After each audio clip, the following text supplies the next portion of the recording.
is the F-35B Lightning II.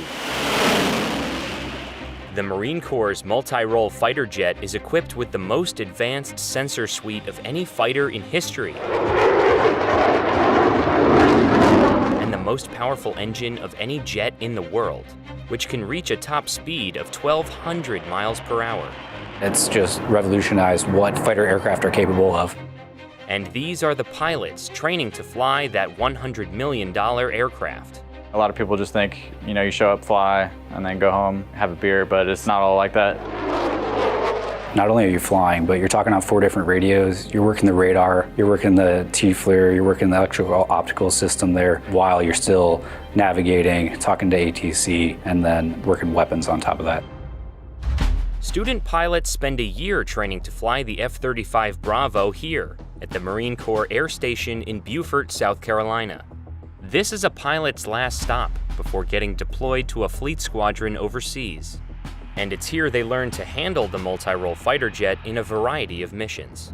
We do strikes, so aerial interception. We do OCA, DCA, so offensive counter-air, defensive counter-air, armed reconnaissance, and then really the bread and butter though is SEAD, so suppression of enemy air defenses.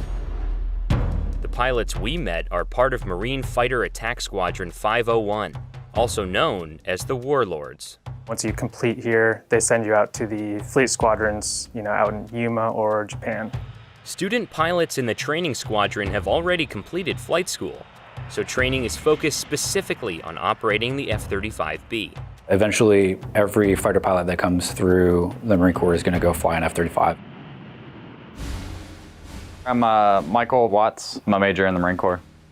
My grandfather was a pilot in World War II, and I would always go to his house, see his models of his B-25 bomber. And also my father was a Navy pilot in Vietnam. So I kind of grew up with it, in my blood. Right here, we're just basically starting you learn how to fly the airplane, and then you go through all the different mission sets and basic skills. Because there are only so many jets that can fly at a time, most of the pilot's instruction comes on the ground, in the simulator and in the classroom. We weren't allowed to film some classified aspects of the pilot's instruction. But we were allowed to film the pilots practicing the aircraft's most unique capabilities, and go behind the scenes as they suited up for a training mission.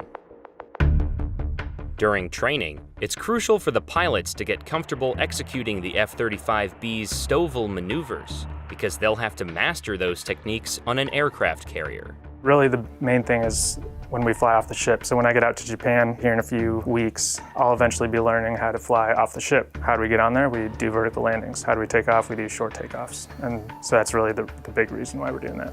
Lockheed Martin makes 3 variations of the F-35 Lightning II, but the Marine Corps' F-35 Bravo is the only one with STOVL capabilities. This feature is a big reason why the Marine Corps' 2019 aviation plan called for replacing its current fleet of aircraft with more than 350 F-35Bs. We're replacing all of the Hornets, all of the Harriers, and all the Prowlers with F-35s. Conventional jets need about 3,000 feet for takeoff, but in optimal conditions, an F-35B can take off in just a couple hundred feet.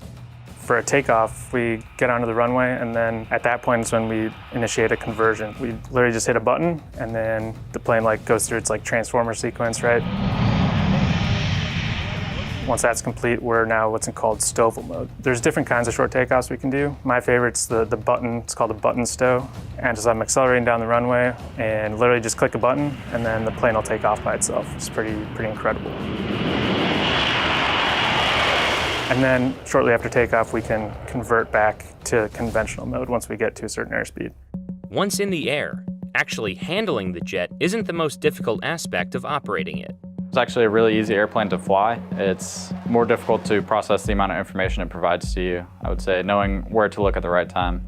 The student pilots already have experience flying jets, so much of their training is focused on utilizing technology unique to the F-35B. A lot of the difficulty is trying to absorb all of the information the jet's giving you, operate all the sensors and the systems at the same time, and fly. And really, that's probably the #1 struggle.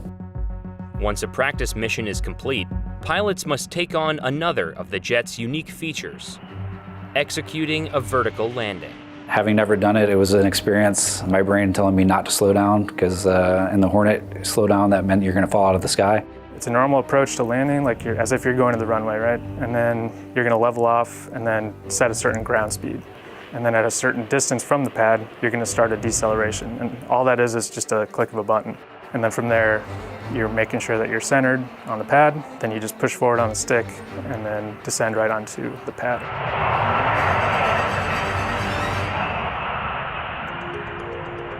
I would say the first time doing a vertical landing in the F-35B is pretty crazy. You practice it a lot in the sim. You do it, dozens of times in the simulator. But the first time you do it in the plane, just slowing down for the first time like that and hovering over a pad with over 30,000 pounds of metal, 150 feet in the air is pretty neat. Usually you have like the world kind of coming at you when you're flying, right? And so you're kind of sitting there just like looking outside as if you're like in the tower or something, and you trust that you're fine there, that you're still flying.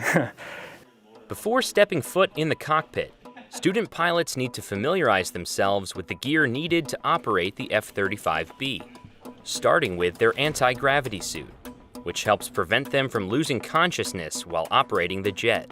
It's a fabric material that has bladders inside of it, and whenever you pull G, it uses pressure from the engine to inflate, and then it prevents your blood from pulling down to your legs, and it pushes it up to your abdomen as much as possible.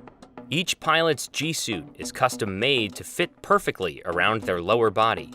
And then we have a flight jacket that we put on, and it has a bunch of survival gear. The pilot's flight jacket is filled with a multitude of survival tools in the event that they have to eject from the aircraft, including a flare, emergency strobe light, compass, survival knife, extra water, whistle, radio, and an oxygen mask. They have a code card for hand and arm signals, just signal search and rescue basically. Then they have a signaling mirror, just signal the aircraft with just a mirror and a reflection. Some less conventional survival tools are supplied by the pilots themselves. I always try to take my wallet in case I have to land somewhere else other than back here. That's happened to me before. You land somewhere and you have to stay the night, you don't have any wallet or phone or anything, which is kind of difficult. So definitely take my wallet with me every time. In the event the pilots have to eject from the jet, their flight jacket is embedded with a unique safety feature. There's arm restraint lines that are routed throughout the jacket. When you eject, they pull your arms basically in towards your body. You're basically ensuring that your arms aren't going to get flailed out into the wind.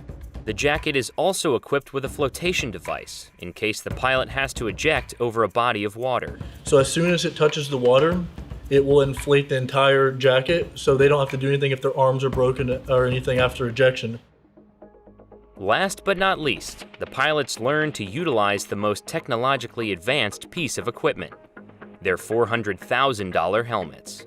Each helmet is custom fit to its wearer, based on a 3D scan of the pilot's head. It's also equipped with noise-canceling headphones, night vision, and a forward-facing camera that records each flight. The pilot's heads-up display is projected directly onto their visor rather than on the glass at the front of the cockpit, thanks to two small projectors inside the helmet. This allows the pilot to easily view key data, such as altitude, airspeed, and direction. Since the jet is able to help us so much, really flying should be second nature. That way you can focus on all of the information that the jet's given you. Finally, the F-35's distributed aperture system creates a 360-degree view of the jet's surroundings by stitching together feeds from 6 cameras mounted on the plane, enabling the pilot to see through the base and walls of the aircraft.